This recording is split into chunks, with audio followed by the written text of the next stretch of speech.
Hello, passengers, and welcome aboard the TV Pilot's License with service to Echo Park and your local Buy More. We ask that you please fasten your headphones, secure your podcasting device, and remember that today's in-flight entertainment will be a series of various videos and images flashing in front of you.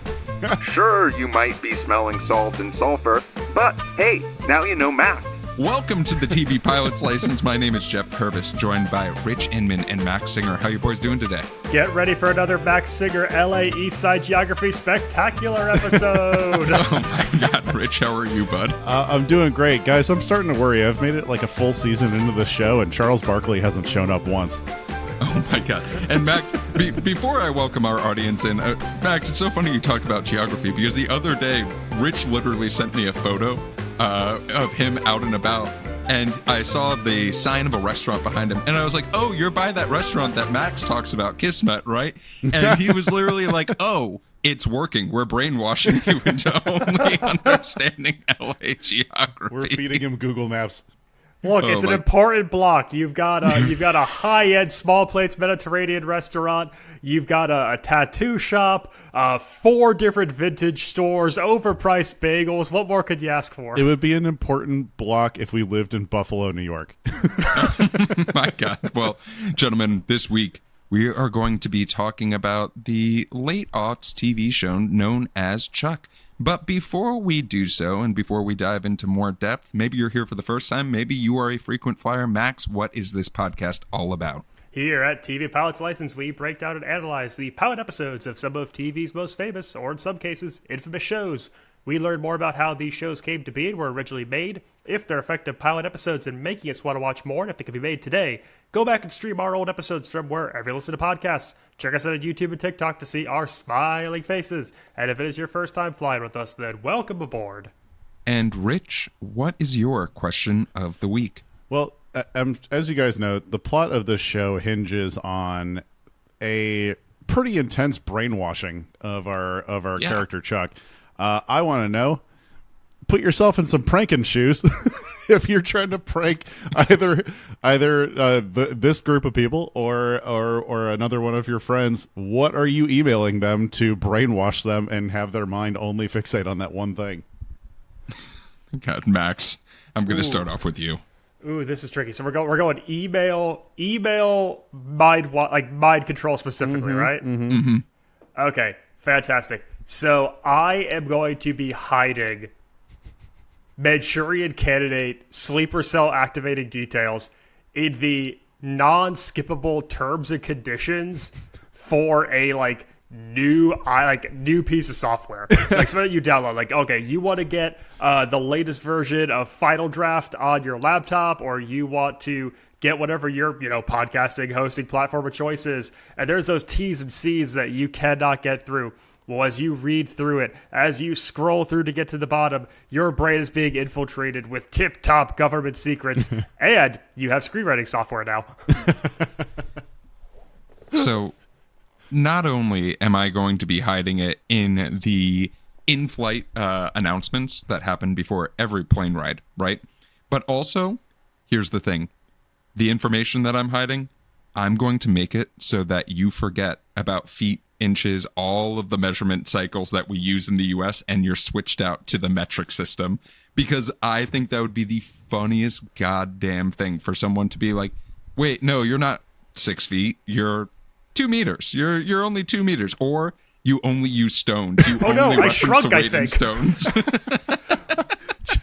Geoff, I wasn't expecting you to be the anti-imperialist host of this show. You know what?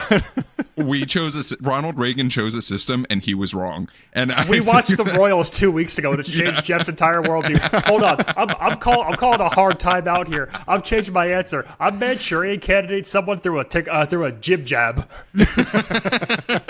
Yeah, you're getting sleeper celled from a jib jab. Yeah. I can't. You're gonna blow up the UN because you watched Osama bin Laden do a dance. I watched George W. Bush do Jingle Bells on repeat a few too many times. I'm your one aunt still preferred method of sending you birthday greetings. Is this website still active?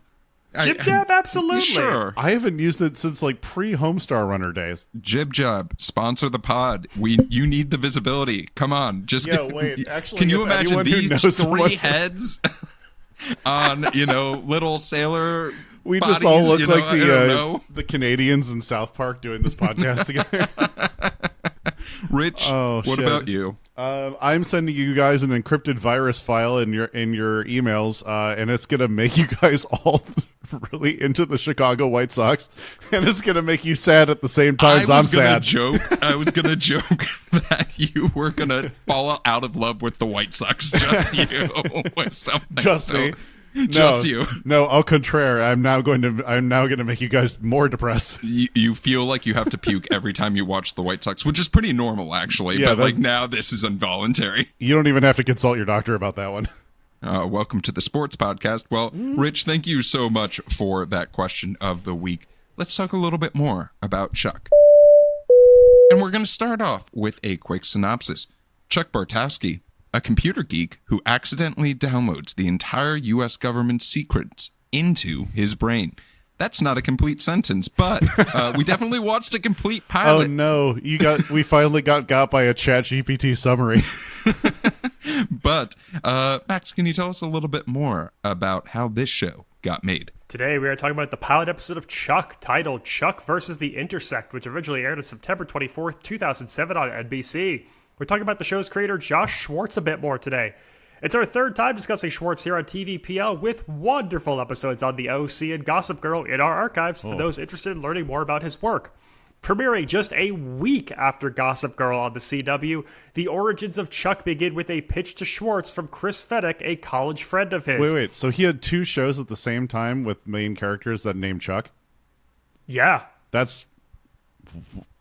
Do you ever think he got confused? I don't like that. Do you ever think he was just like, oh, well, Chuck suddenly, knew where the Pentagon's deepest and darkest secrets were. And you were like, in Gossip Girl? I thought he was drinking a martini. Look, he's a rich, powerful kid in New York City's elite private schools. He might. Chuck, I love a Chuck Bass spy thriller. We can't do any more of his shows because we have SNL rules and we have to pitch in on getting him a jacket if he's on 5 times. Can you imagine, though, having simultaneous writers' rooms for brand new shows on both coasts? I think it would be a real shock to be fully employed for me. Oh my gosh. Alrighty. The show, an action comedy in the vein of the John Cusack film Grosse Pointe Blank or Dan Aykroyd's Spies Like Us, follows an everyman who has the entirety of the CIA and NSA secrets downloaded into his brain. The pitch inks Schwartz a 3-year development deal with Warner Brothers TV, with the concept being sold to NBC with a put pilot commitment. And for our listeners, I feel like I've used this term, put pilot, a couple times now on the podcast, so just jargon corner really quick. This is where a network buys a pitch, they buy a pilot, and it comes with the stipulation that if they do not air that show, if it does not get greenlit the series order, they have to pay a large monetary penalty to the studio behind the series. So in this case, Warner Brothers TV is the ones who are handling Chuck. It gets sold to NBC Universal.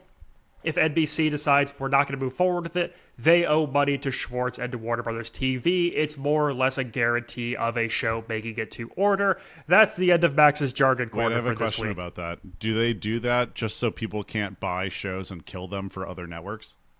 Yeah, for the most part, Is it's that the the- idea of like, Okay. hey, we really like this, or we invested a lot of money in it. You're not just going to make sure that it never sees the light of day just because you don't like the material. And You'll it's see it cheaper with for big you. names, like if a large name creator or like a star's attached to something, so like you're not wasting their time. They buried my Sunday Night Live, and they'll never get away with it. Oh my gosh! Well, Max. Oh, I'm not done. Oh, he's not done. Well, oh God. We're Who just knew? interrupting. Yeah. I'm just doing tangent corners. I'm making up new segments on the fly. This is going to be a 3-hour Tangent episode. corner. Wait, can you add in a Daddy of the Week in this part of the show? Oh, this is where I can't do it? add in my daddy of the week. Well, we're going to get into that because the first actor cast in this series was none other than the titular Chuck, played by Zachary Levi, who just wrapped up the ABC sitcom Less Than Perfect. Levi beat out one of Schwartz's OC alumni and first choice for the role, Chris Pratt. What? Yep. Go he watch wasn't season even, 4 of the OC, and you'll understand why this guy was slated to blow up at this point. Okay. The pilot was directed by Mick G, an executive producer and major driving force behind the OC as well, with filming on location throughout Echo Park in Hollywood, but filming shifted to the Warner Brothers backlot after the series was picked up. And that, Geoff, takes us to today's episode. Wait, Daddy of the Week. I mean, you could choose between Zachary Levi and Chris Pratt. Patrick Baldwin. We can have a lot of conversations. Well, let's dive into this pilot a little bit more, and we start with two things. One, for a spy thriller show, to start off with a misdirect of fully spy thriller, and two, a party that we can't escape, but acts as our exposition about our main character. I'm curious for the two of you. One, have you ever been to a party that you wanted to leave but couldn't? Which is probably a yes. Almost two, all of them. What do you think about this opening? I think it does a really good job of setting up very quickly two worlds that we're going to exist in, or the notion also of Chuck cosplaying in this other world. We're going to get you your spy details, and then we're going to pull the rug out and introduce you to who the real Chuck is. And we know that we're going to have two very distinct styles. We're going to have two very different looks and ways that we film this, but we're just kind of creating a big picture of what the tone of this is. Yeah. Rich, what about you? This character essentially gets Peter Parkered, basically, where it's just something sudden happens and now he has powers. Now he has this crazy superhuman ability. I think making him socially awkward was a really great choice. We're checking our disbelief 12 minutes and 43 seconds ago. Because you're going to need to suspend a lot of disbelief for the show. And I think having him have a couple moments of being normal is a good thing. You know what I'm in disbelief of? Whoever was the head of cinematography for this pilot thinking, it's a really good angle to shoot people at, literally 2 inches away from their face, asking questions, because I was not at that party and I had anxiety. And I know that was probably the idea behind it, but also that's a terrible look on TV. It looked awful on the screen in that instance. That's how I feel anytime I'm high in public. Every single conversation in any circumstance, I don't care who it is, where it is, what I'm doing. If I am high in public, every single conversation feels like that. Everyone feels 2 inches from my face, and I want to get out of this window. Man, if you were a lanky white guy with curly brown hair and kind of an uptight, nerdish slacker disposition about you, who likes to hang out around Echo Park. Josh he Schwartz happens kept to be you wearing... booked and busy. Oh my goodness. Because and they all look kind of like him too, but between Zachary Levi, Adam Brody, and Penn Badgley, we have an archetype. And he probably had Chris Pratt come in to read for the role, saw what he looked like, and then looked at himself and was like, this guy doesn't look like me, and immediately had to find a new actor. No, look, every casting director in 2006 was brought the same exact question: what if J.J. Abrams could fuck? And, and here we go. Well, talking about fuckable men, let's talk about Bryce Larkin, played by Matt Bomer. Man, we're getting loose.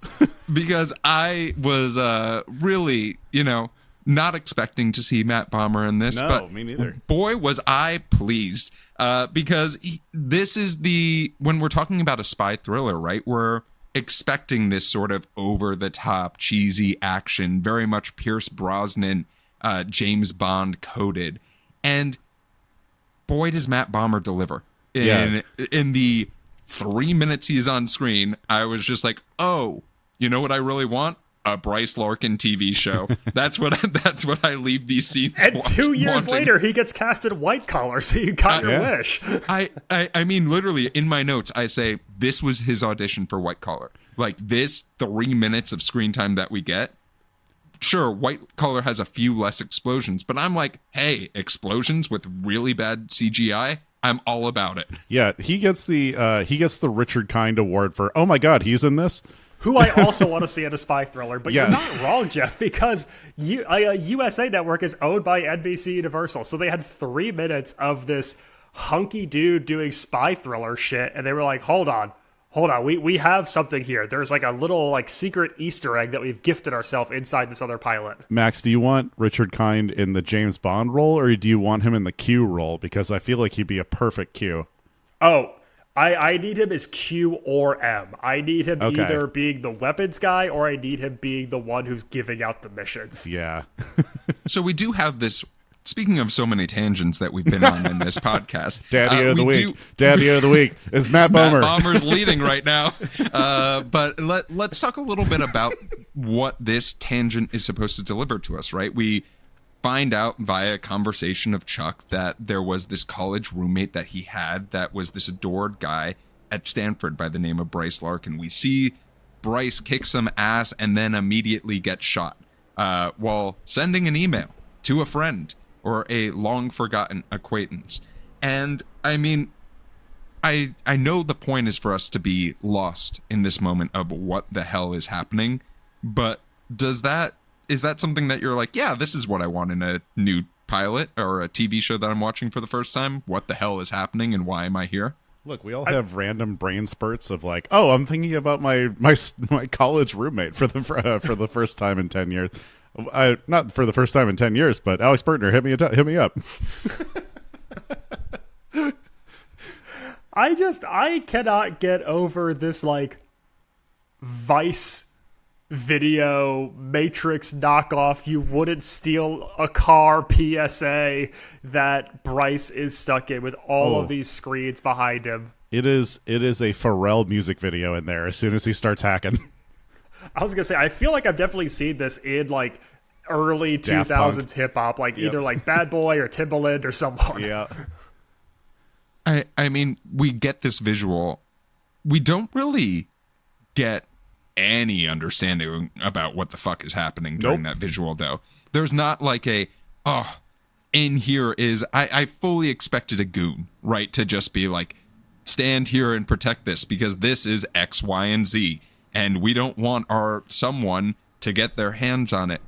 To see someone experience what I could only call a seizure in a box, and then have the get shot immediately after sending an email, we're sort of all left wondering, just to see the ends of a party, right? And our new friend Chuck, our protagonist, be able to also experience it while giving us even more exposition about why in the world would Bryce email him on today of all days with a wordplay text-based game as well. There's also a very fun Easter egg to like what the game of this show is going to be with a movie poster in Chuck's bedroom. With he has a large poster of North by Northwest in his bedroom, and that movie is about Cary Grant's character having this case of mistaken identity where they think that he's a government agent. He's being chased down by like, you know, foreign groups, foreign spies, and he has to, you know, meet this mysterious blonde femme fatale who actually ends up like helping to protect him as he navigates the world. And that kind of becomes Chuck. That generally becomes what it is. And it's a fun little, very intentional, but blink and you miss it kind of detail in the room that I do think pays off nicely. Do you think that this is how that show was initially pitched? Like by Schwartz? Like, do you think it was hey, I want to make a TV adaptation of North by Northwest starring a guy who works for Geek Squad? Yeah, I mean, I think that's think about studio execs, right? And thinking about like the idea when you are pitched something, even in your daily life, that sounds familiar, right? To something that you like. Boy, are you going to attach it to it a lot more than say, imagine this. I'm going to explain a 5 to 10 paragraph idea to you, and you're going to be like, but what is that like? And it's sort of, well, which is frustrating, but I get it entirely. Talking about things that are like other things without getting sued, let's talk a little bit more about the Nerd Herd, which is definitely not the Geek Squad. No. And Chuck's job, or being good at his job, because Rich, Chuck is very good at his job. Yeah. We get an entire scene to see how good he is at said job. Are you even more attached to the character because of that? Yeah, I as someone who used to download music on LimeWire, I'm very familiar with the damage that porn bots can do to your computer. And boy, does Chuck know how to take them down. And I very much appreciate, and it feels like they do kind of hang out in this particular arena, this particular scene too long of just like it. This is yet another example of like TV hour that could have been TV 45 minutes or less. But it is, you also don't really get to hear any of his, like some of his coworkers talk at any point during this pilot, which I thought was very fascinating. But he is an expert computer repair person for the Geek Squad. So he's fixing up all your PCs and whatnot. And I mean, it's not an exciting skill. It's, watching him do it is not like you want to watch him be good at his job, but that's, that might be an exception that proves the rule.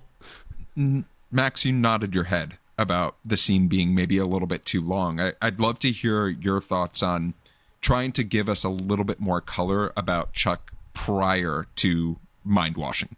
Yeah, I mean, I think for me here, though, is I'm generally not interested in the comic stylings of his sidekick Morgan anytime that he's on screen. It's a character that I think almost drags like the nebbishness a little too far into parody territory, because this scene establishes 3 very clear things: that Chuck is good at his job, that he doesn't really have motivation for a higher calling, and that Tom Green was busy.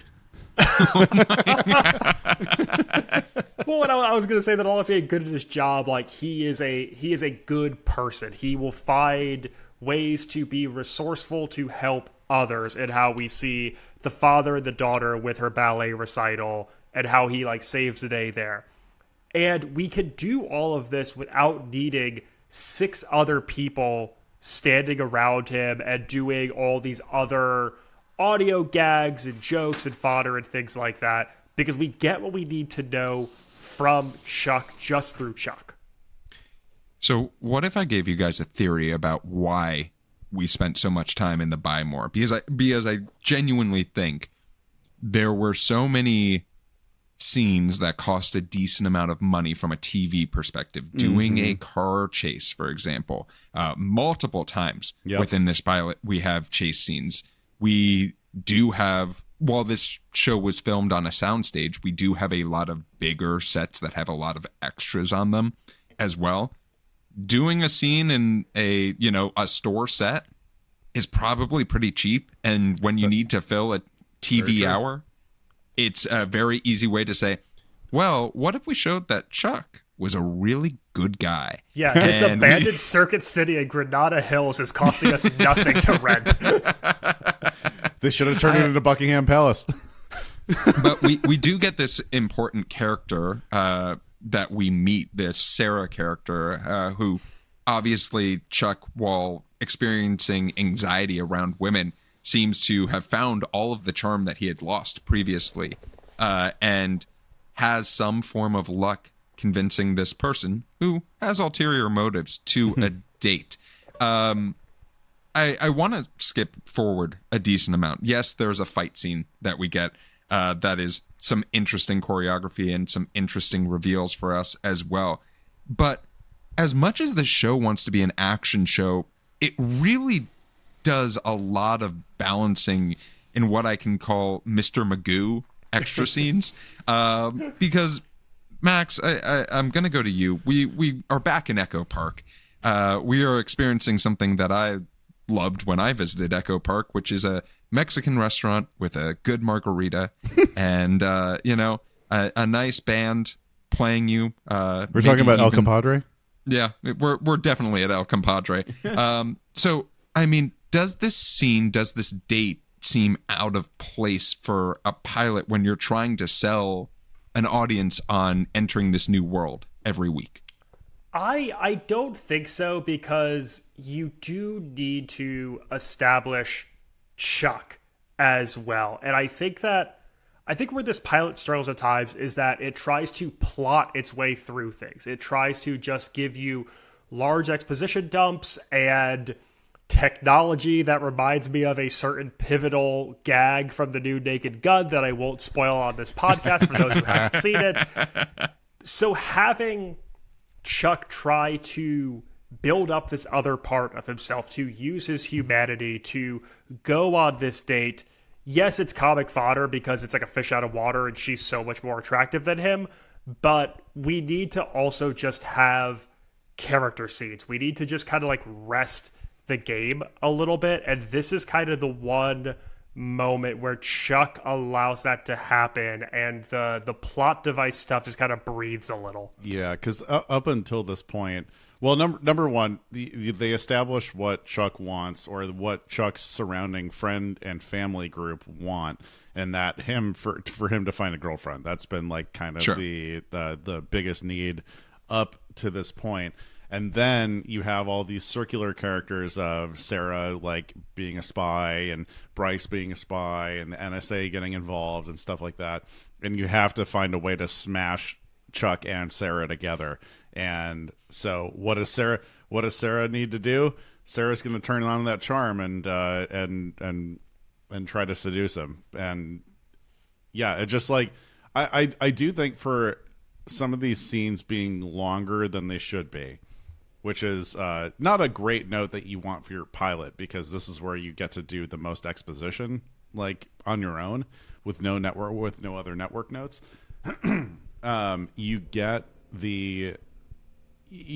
They do a good job of rounding everything out. Of like, we're putting these two characters together, we're smashing them together for X reason.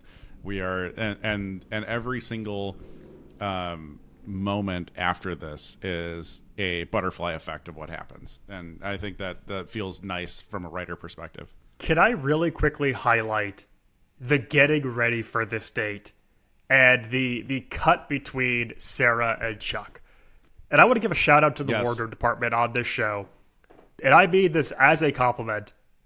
He wears the single worst outfit I've ever seen a man wear in my life. Hell yeah. He wears the ugliest high crew-necked baby blue and brown overshirt combo I've ever seen on someone, while she is hiding weapons all over her nearly naked body in another much more glamorous apartment. And the fact that every time they cut to Chuck, he's basically just adjusting one button on his shirt while she's doing all these elaborate things to get ready.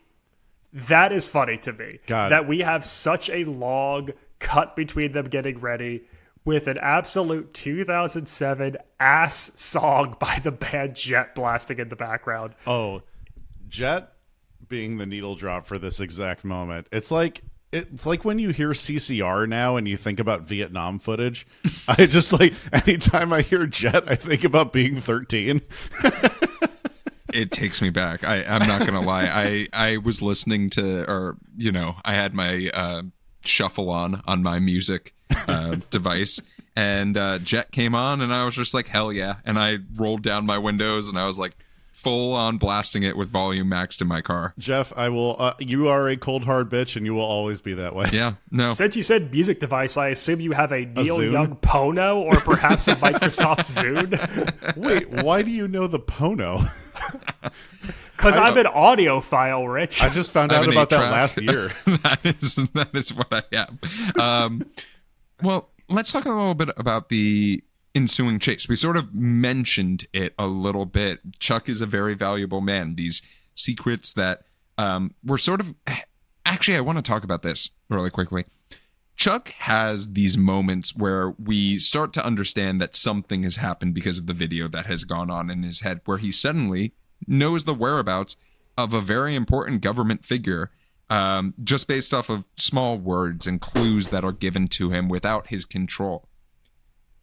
Do you feel like the show does a good enough job early explaining what's happening to Chuck?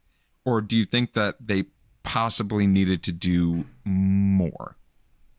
I don't really know how you could do more without just beating it over the head. Like, I think that you have to reach a point where it does the pouty thing of, now I'm going to blatantly explain what's happening to you on this rooftop in Los Angeles. But there's no way to hit you over the head with that earlier and have it not feel ham-fisted. Like, you have to do it with a gun pointed at him on top of an LA rooftop. Like, that's the only way that you can explain the game. You can't do it any earlier than that. Yeah, that's how I learned most of my information. Is I go up on the rooftop, someone points a gun at me and explains it to me.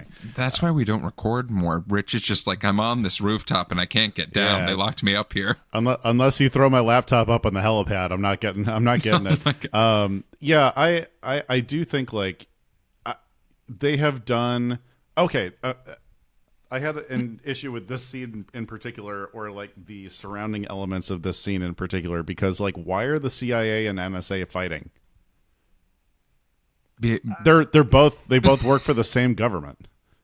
Or do they? Oh shit! Yeah, but they didn't even hint that they, like, you know, Bryce was a rogue agent or whatever, which led to like it feeling like Sarah is also one, but also. They work for the same government. That's a lot of paperwork if they're going to kill each other. There's a great moment earlier in this episode when they first cut to the CIA director's office, played by the legendary horror actor Tony Todd of Candyman and the Final Destination franchise. Fuck yeah. And they just kind of like pan the camera gently, and through the big windows he's standing in front of, you just see the White House right there. To tell you that we're in DC. Yeah. The Pentagon is inside the White House. That's what people don't want you to know. So we've gone off on another tangent, but I want to talk about this car chase. No, it's Todd time. We're talking about Tony Todd's best roles. Only Candyman from here on out. Let's talk a little bit about this chase that happens, because we get to see a little bit more of the idea of Sarah being this ultimate spy for the CIA. With a wildly choreographed scene in a dance club, with dancing that I could only call sensual yet deadly, and a car chase of that, you know what, I'm gonna say it, I love the car chase scene in this pilot, because seeing that nerd herd car get the shit kicked out of it, I know, and then only for it to end with seeing a Tahoe absolutely beat his shit from some clever knife play. After watching The Italian Job, I only want to see car chases with cars that can't get above 120 horsepower. We've seen the IndyCar car chase, and we're tired of it. Slower cars, slower car chases. Slow them down. I want episode 2 of Cougar Town to be a golf cart car chase. No, with the limiters off. We'll give you that. The limiters are no longer on the golf carts. Max, I want to hear from you as far as this big action scene that NBC is trying to deliver on. How do you think they do? I mean, anytime you have a car chase through the streets of LA, you're going to scratch a very particular itch for me. But I think that you need to just keep finding ways to make Chuck a fish out of water at this point. Like, once we're kind of beginning to establish that he's different, he's understanding that he's different, now we just have to throw him into situations. And that's kind of what the whole back half of this is. And that's why I think the date is effective, because it's like the one chance to rest this and talk about him as a character before we just get into, we throw him into plot points. But the way we kind of like mad dash to get to this rooftop, I do think it's fun. I do think it's effective. And I do think that it brings a level of danger, because there's nothing that he can do about it at this point. He's just kind of getting thrown around by like a rag doll. Yeah. Rich, what about you? Me in particular, I love the action elements of this show a lot, and like you said, Geoff, probably the reason that we're stuck inside Buy More for quite a lot of this pilot. It's like we Chuck ate all the budget, so there will be no fourth NBC comedy this year. I literally have to pay for the repairs to that car, and that's an entire day shooting. There's that one moment where Sarah throws the knife to trigger the what is it, the ballast or whatever, what are those things called? The like car stoppers is what I call them in the back of my head. Yeah, Geoff, the car stoppers. Car stoppers. and the parking lot sticky weapons. Yeah. And I'll tell you right from at that exact moment, I was like, oh, that's fucking clever. That's really good. I like that a lot. It was really cool. I was like, how's she going to turn them on? How's she going to turn them on? Yeah, exactly. That moment alone where I was just like, I've seeing a very fun, like, oh, this is someone's skill set and they're really good at it in a spy movie is always really fun and really cool. And to be able to sort of see the idea of, and this pilot does set it up very well, right? For Chuck being the asset that he is potentially to the government or non-government, in all honesty, you have to have that person who is the brawn, right? To Chuck's brain, even though it's an involuntary brain. Right. And having Sarah be that is a really fun, clever twist on something that we've probably gotten really used to, of like, oh, well, it's two men, or it's the big, strong guy who's protecting the woman who has the government secrets. You have to make Sarah a character that you would want to see a show that just focused on her. Mm-hmm. Like, she has to be that good to offset how schlubby Chuck is. Yeah. I have a plot question for you guys. Can you think of why they can't kill Chuck? Because at the same time, like, he knows a bunch of government secrets, but doesn't the government also know the government secrets? Well, I think what they're trying to imply, because we do have this scene, right, where Chuck says, I can't, you have to agree with me, I have all these secrets and stuff like that on a helipad in the middle of downtown LA, it looks like. They gotta exchange information. Yeah, the way that it is implied to me, and if you're a big Chuck fan or a Chuckhead, Chucklehead. Yeah, if you're a Chucklehead, right? If you're a Chucklehead, make sure to get in the comments and tell me I'm wrong. But the way that it is implied to me is a lot of the secrets that Chuck has are multinational in this sense. So it's not just the U.S. secrets that he has. It is not just. It is he has all of the secrets. Like, you have a secret, boy, does Chuck have it in his brain right now. And this is why you need to write them down. Yeah. If you have government secrets, write them down on hard copies and keep them in a place where you won't forget where they are. Make sure that you can easily find them. You go to the bank and you get a safe deposit box. Sticky notes, your fridge. These are places to keep government secrets. Yeah, that's our ADHD version of Memento for me and Geoff. Sticky notes fucking everywhere. Write them on your arm. That's a common thing for me. Let's talk about the end of this pilot, because it comes to us in two parts, right? We have Chuck saving the day with a callback to a porn joke that was used earlier, and getting the idea that maybe Chuck isn't a spy, but he can still be useful. But then our ultimate ending is finding out that while Chuck is going to have to live his everyday life in addition to being a government asset in this instance, should he really trust the people who've surrounded him? And they're fully inserting themselves into what once was a very normal, non-extraordinary life. So with that being the ending of the pilot, how does it leave you two off? I mean, me personally, any final sequence that begins with the line, we're the good guys, we get paid to stop bombs from exploding, you're already kind of having to dig yourself out of a pretty nasty grave there. I mean, this resolves itself comically fast in this hotel ballroom. Right. Because, you know, we had to spend 40 minutes with the nerd herd in order to get here.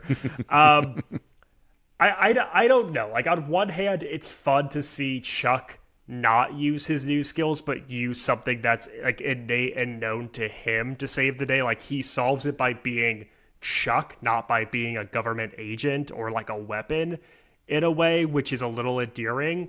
But it wraps up so quick, and for it to be your big finale centerpiece, I don't know if I ever really felt the emotional like stakes. Like, I don't know if I ever felt the danger in that room, because it wraps so fast, and everyone's kind of just like hanging out in the ballroom while he's trying to defuse this bomb. I don't know, like the heightened stake never got there for me. Yeah, I did like it felt very like typical hero's journey to have Chuck solve the problem by using his exceptional skills.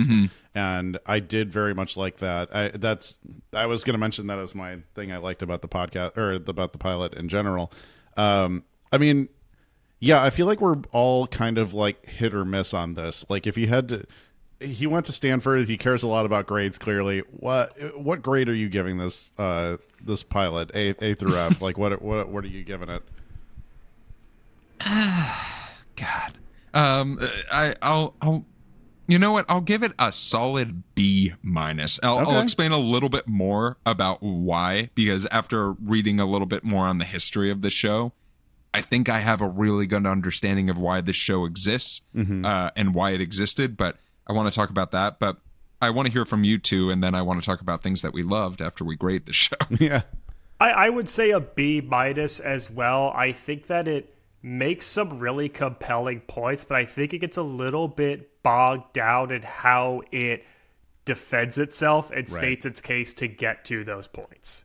Yeah. Rich, what about you? I think I'm going C- because the parts that felt too long do not give enough exposition and do not give you enough of a reason to care. And I think the way that this finishes up is like not a good enough cliffhanger where I'm like, oh, but he's still going to have to be at Bymore, which is like the most boring part of the show. Every single episode, like you can't take Chuck out of Bymore. So yeah, for me, it just kind of sets it up to be not that exciting. Yeah. Well, let's talk a little bit about the things that we loved, things about this pilot that you'd like to give a little bit more shine to. Max, were there any things that you loved about this pilot you wanted to talk about more in depth? I mean, I need to give a shout out to, in Josh Schwartz fashion, we have a big ol' soundtrack to start off this pilot. And while I don't think it's as strong as some other Schwartz shows in its music right away, it's clear that it plays a really big, important role for it. We get needle drops from Journey with Any Way You Want It. Right. There's a kind of Remember Some Guys Swedish like electro dance punk band called Teddy Bears that gets a big needle drop in this. We have Beck. We have some like spaghetti western film scores incorporated into here. We've talked about Jet already. It's still evident how much Schwartz wants to make music be a part of his storytelling, and Chuck is no exception to that.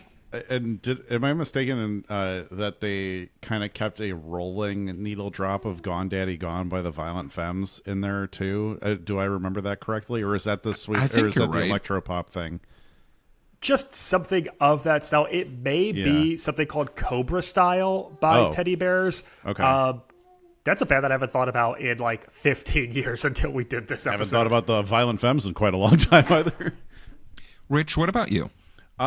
So yeah, I mean, for me, it was like a nice warm hug to feel the resolution of Chuck solving the issue with the porn virus, like shutting down the computer. Like it felt just like it felt goofy, and it felt kind of true to what the show isn't originally intended to be, and this fact that like, yeah, it's kind of a goofy thing to manage, and like Chuck's not going to be like he's not necessarily going to like change up his personality to be this to solve these issues, and yeah, it was like a nice warm hug to see it resolved that way. Sure. For myself, I think that Zachary Levi's performance in this, I think, is exactly like there's obviously a charm with the dude. He is charming as hell in this show, and I think that for this pilot, especially for why do we care about Chuck, I get that in the entirety of the script of like, there's some ways that I think we could care about Chuck a little bit more, but there were scenes where I was like, well, yeah, I want Chuck to be happy, and like, yeah, Chuck deserves this date, even though Sarah doesn't really want to be on it as of this moment in time. So for a TV hour for me to be like, all right, Chuck, like, hell yeah. I think that's a really, well done by Schwartz when writing this, because there's very much a thing that drove up my C- to a B-, and I think that Zachary Levi was definitely a part of that. Let's talk a little bit more about wait a minute moments, things that caused you pause. I'm going to start. This show wants to be a workplace comedy so damn bad. I love when Geoff starts. It wants to be a workplace comedy so damn bad. Like all of the Buy More scenes, introducing us to Chuck's arch nemesis, played by C.S. Lee, is wild. We did not need that. We did not need to meet Big Mike in this pilot. We could have very much just shot for 10 minutes in the Buy More and then been like, hey, you have to keep your job. We still have that ending scene. And then we're like, oh, we'll be here occasionally. But like, it's sort of like the idea of when you watch Friends and you're like, well, we don't really stay at their jobs that much. It's like a small part of each of the episodes. Like, yeah, that's because I don't give a shit about what you do unless it is fully your identity. Yeah. And if you're saying that Chuck's identity is he is nerd herd, come on. Come on, my guy. Let's try a little bit more. Your job doesn't define who you are. Wait, Not according to Josh Schwartz. It absolutely defines Chuck. Wait, Geoff, that actually blends into mine because in the writing aspect of that, feeling you just said right there, Chuck is not an active character. And the one note, I haven't taken many writing classes, but the one note that our former guest of the show, Andrew Kimmler, came on and said is that your protagonist has to have action to it, and Chuck is a very passive character. It is not he gets dragged into absolutely everything except for his job, and the only reason people are going to work is because they need money. It's like that's not that really like compelling of a reason to follow him. He like doesn't do a lot when he's at home. He's afraid of talking to people. It is like a complete lacking in action. But the other wait a minute moment I had is that blink and you'll miss it. This is the least active Costco in the entire planet. They found a Costco and told everyone that there was a bomb in the building because it is fucking empty. Low key, though, I want to go back to things that I love. This was one of my favorite scenes in this entire movie. Oh, yeah? This was one of the highest tension, or in this pilot, this was one of the highest tension scenes in the pilot. It was that moment of like, I'm going crazy, or I feel like I'm being chased. That paranoia that we want in a spy show, and it delivered. And that's really, really fun in the lowest number of actors in any scene in this entire pilot. Max, what about you? Wait a minute moments. I mean, I'm going in a completely different direction from both of you guys. Ooh. My wait a minute moment goes to Sarah. What are you doing ordering a martini in a dirty rock venue at a concert? Hell There's yeah, dude. no way that you are getting a glass with that shape and that liquid distribution in a little rock club in what's supposed to be the Echo at Echo Park, very clearly. This is insane. No, your choices are beer in a can or beer in a cup. Get out of here. I don't care that you're a secret agent, so you have to have the official cocktail of secret agents, which is a martini. This is a ludicrous drink order at a venue of this size. Just be normal. Yeah, this is Christoph Waltz spotting the incorrect 3 in Inglourious Bastards. It's like, you don't really belong here. You ordered a martini. You ordered a martini at the fucking Echo during what, emo night Brooklyn? That poor bartender getting his ears blown out by the band they're seeing has to blow dust off of his book of recipes to make sure he knows how to do this. You're really telling me you want to listen to Avril Lavigne while drinking a martini, you dumb bitch? Actually, let's not shit on that because that sounds pretty nice. Yeah, don't yuck my yum, Jeff. Okay. Well, they can't. They can't make martinis during Avril Lavigne night because it's too complicated. No.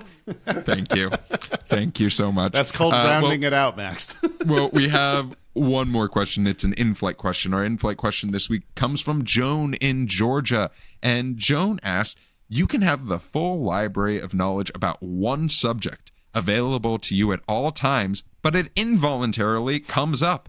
What subject are you going to have downloaded onto your brain?" This is like your own choose your own personal hell. Choose your own ADHD adventure. Like what? Yeah, this is true. I know a lot of people with autism who have this exact superpower.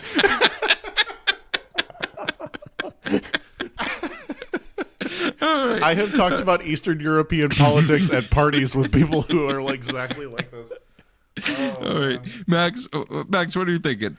Oh man, Choose your autism, Max. I'm going full Chuck brain on Julia Child's The Art of French Cooking. Oh shit! Okay, wait, but it has to come up when you don't want it. So Max is just like, you have to put the oven to 375 degrees when you're making the chicken. There's just roasts and braises popping in front of my eyeballs at all times. Oh fuck! Okay, I love that. Rich, what about you? Wow. Boy, how do I do this in a way that's not like something that already happens in my own brain? I think it'd be pretty stupid to know all of the Oscar winners for everything, all the Oscar winners and nominees. You stole mine actually, I did. Because really, I was thinking about like, there's times in my life where I'm like, what are the invasive thoughts that I have the most fun with, right? Because this is an invasive thought exercise, right? Like, what are the ones that you are okay popping into your mind and being like, oh yeah, that's cool. And I was just like, oh yeah, sometimes I think about the Oscar nominees for original song, and I'm just like, oh, that competed against that? That's fucking awesome. When You Believe was against The Prayer in 1998, and like that, it's one of the most stacked Oscar competitions ever. Totally. And no one knows about it except for me, and I only care about that. Louis Vertel, if you're listening, please come on the pod. I'll throw that in, and also just knowing, I think it would actually be very fun knowing, like, every person who's been drafted in the NFL by their draft position would just be hysterical That to would me, be because insane. that's thousands upon thousands upon thousands of people. And if you were just like, oh yeah, Brian Westbrook was a 3rd round pick out of Villanova and people thought he was undersized, it's just like, yeah, of course, Jeff, like, you go back onto your day. Oh my goodness, if your brain was just taken over by knowing the names of like offensive linemen from D3 schools who were taken late in the 7th round of the 1989 NFL draft. But also involuntary, right? So it just pops up to your head. And Babe, you're just why can't you sleep? Byron Leftwich. Ty Freifogel. Well, Joan, thank you so much for that in-flight question. Let's talk a little bit more about the history of the show. This show had 5 seasons and 91 episodes, all of which were on NBC. The show premiered with at number 65 as its highest rating, with about 8.68 million million viewers. It's not users. Now you're probably wondering, hey, this was an NBC show that started in like a little bit before streaming in general. That seems like a lower number. It competed directly against Monday Night Football for the first 4 seasons. I thought you were going to say it was Lost or something. No, so when you're thinking about, oh, cool, how could a network keep a show like this around when you're only getting 8.68 million viewers? You're getting everyone who's not really interested in football tuning in, and you're just hoping that you got the right, you drew the right straw. That's not to say this wasn't a battle to keep around every single season. It sounds like there were very large negotiations, and Josh Schwartz was super smart about like bringing the panel to Comic-Con, right? To show like, see, these are all of our fans, and you don't want to like alienate these people, right? And like they would do a lot of that. The 5th season, just to give you guys an idea of how excited NBC was about renewing it, was the dreaded Friday 8 p.m. slot, because they just wanted to get it over with, and they delayed it multiple times. So they basically were like, you have a mid-season premiere in October. In the same year, they tried Friday Night Football. Yeah, exactly. So as far as the rest of the show, though, there are DVDs. NBC actually did a really cool thing where you could go inside of Chuck's brain when they were trying to develop My NBC, where you could like tag your favorite shows and get like news about them. Oh, wow. This was when like every company had to have a website that was like cool and interactive. Boy, did NBC make that choice.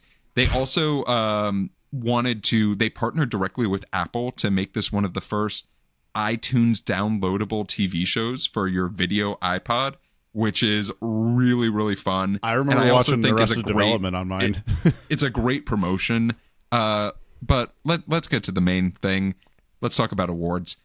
30 nominations and 9 wins. That includes 2 Emmy wins for stunt coordination and 2 surfboards for Teen Choice Awards. Yeah, but have you ever tried to go from Echo Park to the beach? They're never going to get used. Never go to the beach. If you live in LA, don't do it. You're never going to make it. You're never going to go. You're never going to go. You're never going to make it. It's a hassle to get there. Where are you going to park? But gentlemen, that is the history of this show. Rich, it is time for your game of the week. Well, you know how at the very beginning of this episode, I was wondering where the hell Charles Barkley was? I found him. It's time for it's time for Charles Barkley trivia, baby. Yeah, listen up, knuckleheads. Yeah, we're landed in San Antonio, so it's time for some Chuck trivia. All right, so that's right. Our Auburn University king, the round mound of rebound himself, Charles Barkley, was an eccentric player, to say the least, but he also cared very much about his looks. Charles was known by his teammates to put Vaseline where on his body during games in case his lips got chapped. A, slathered on his head. B, inside his belly button. C, inside his sweatbands. D, inside his nose. I don't want to play anymore. I'm going to say a little bit of Vaseline inside the nose. What do you got, Jeff? The belly button. I'm going to call it. It's the grossest option, and I hope it's right. Yeah, it's the grossest option, and it is the correct one. He got called out on panel by one of his former teammates that he used to do that during games in case his lips got chapped. That's insane. It's the craziest thing. Boy, if you ever just want to waste a couple hours, look up fun facts about Charles Barkley, because boy, Chuck, I know you're an avid listener. Who taught you that? That was not something you just picked up. Someone just told you, you know where you keep Vaseline? Your belly button. And you were just like, yes? Are you kidding me? Like, what is going on here? What do you think about that, Jeff? Charles Barkley, for the end of every NBA season, would A, have his accountant write off all of his league fines for fighting as expenses. B, keep his golf clubs in a freezer and then throw them out to play and then thaw them out to play all summer. C, unplug all the TVs in his house and put them in the backyard.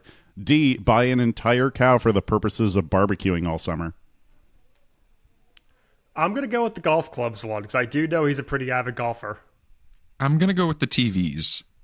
He would have his accountant write off all of his fighting fines. Oh, that's so smart. Successfully. He got tax write-offs for fighting.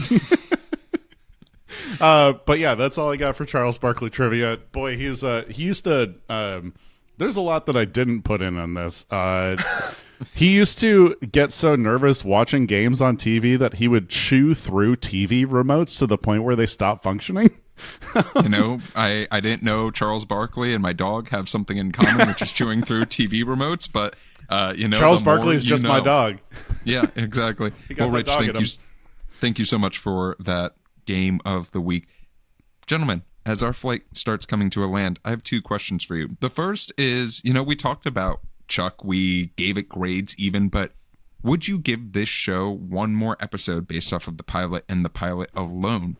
And then my second question is, this is a very unique type of show, right? In the sense of we're trying to do a lot of things all at once, but specifically under the veil of being a spy thriller. Do you think that you want more spy thrillers done by major networks, or maybe just leave those for the big screen? So, Max, I'm actually going to have you start us off today. Oh, shit. This is going to be a pass for me. The show is called Chuck, and I think the person I'm the least engaged with is the man named Chuck. And it just suffers from, I think, trying to plot its way through this pilot. I feel like it drags at times. And while there's some very fun and very well-directed sequences, I think that might be more attributed to McG at the helm than what we're putting on the page. For sure. For your second question, yes, more spy thrillers. Yes, more fish out of water spy thrillers. Yes, more unexpected ways to play these types of games.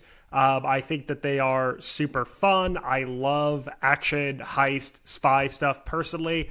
Just, it wasn't this one for me this week.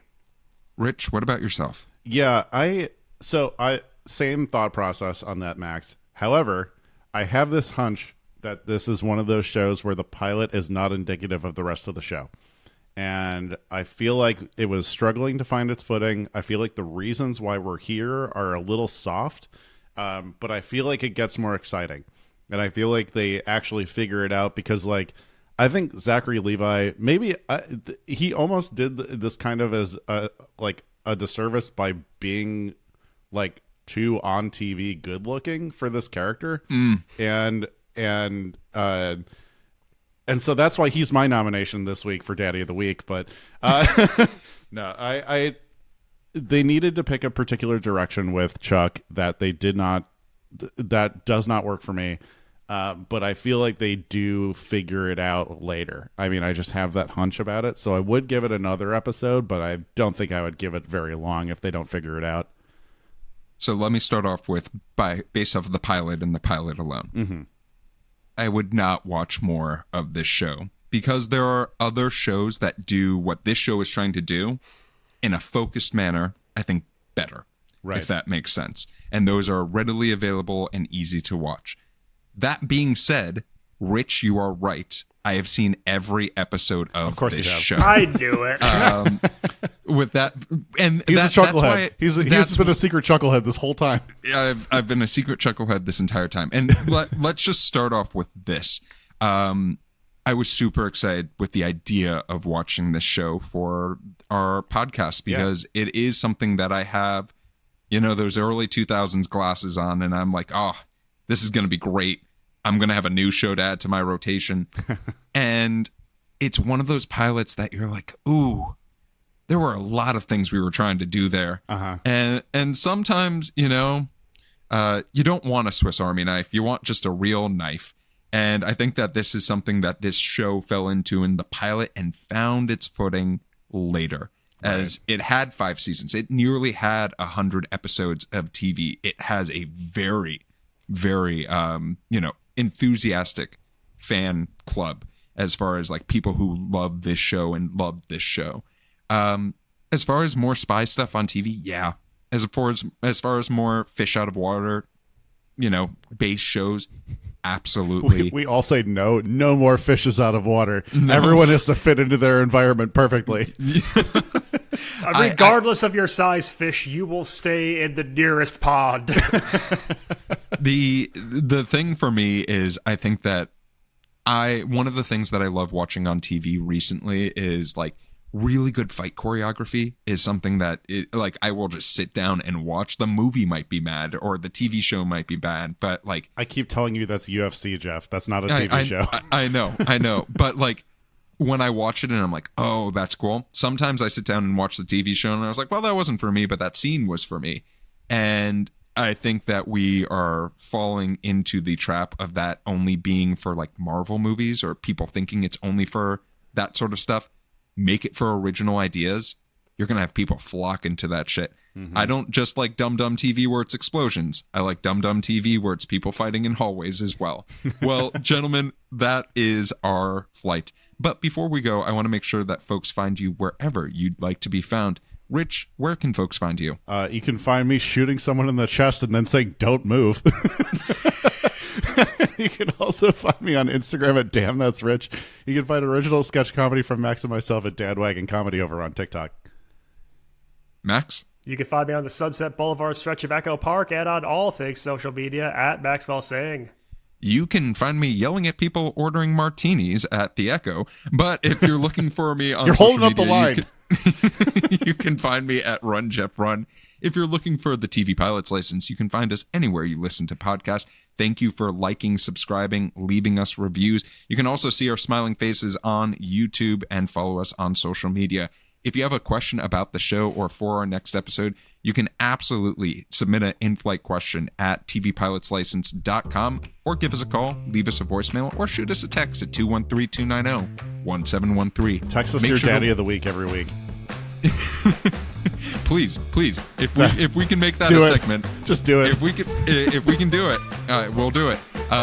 Make sure to watch out for our Instagram for sneak previews of some of the stuff that we have coming up. But with the plane landed and the seatbelt sign off, we look forward to flying the bright skies of the TV world with you soon. Until then, keep your eyes on the skies and your fingers on the dial. Chuck is the computer. Ugh.